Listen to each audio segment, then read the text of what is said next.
our definition of governance is not what necessarily makes the board rich. It's what makes the bank strong and what makes the bank grow and what gets more credit into the economy and what produces economic growth.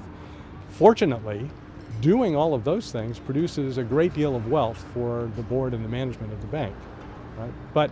But it's the hard way to make money. It's not the easy way to make money. For an emerging market board, you're normally dealing with growth, and that brings with it significant challenges. So you need good people on your board that actually have the ability to manage growth and ask the right questions and direct the strategy, and also be restraining force where necessary on management, not to get carried away with growth. The key issue in an emerging market is that you're dealing with banks that are smaller, and they're often in markets where you don't have the depth of educated and experienced individuals to bring into the board, and you're dealing with very closely held institutions that are not publicly listed and are therefore much harder to govern and regulate, and you have weak regulators.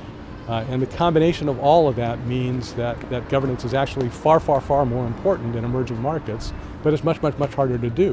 How many young people do they have on those boards? Hardly any.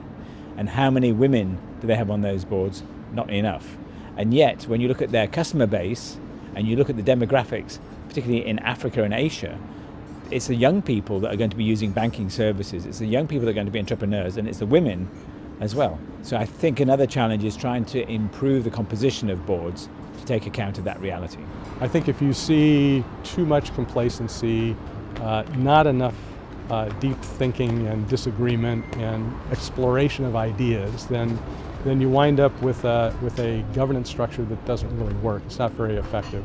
Often it's railroaded by one dominant individual. So rather than just shareholder representatives, having people who are there because of their capability and expertise and because they're independent, so they're prepared to ask the difficult questions and the simple questions because they don't know the answer, rather than trying to appear as they're clever. So I think you just need honest, independent, professional, non-executive directors on those boards. Independence,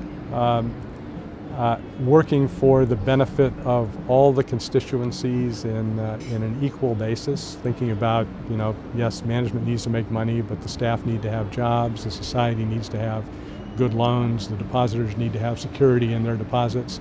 All of those constituencies matter. I think one of the key things in any organization in terms of getting governance right is what is the culture of this organization?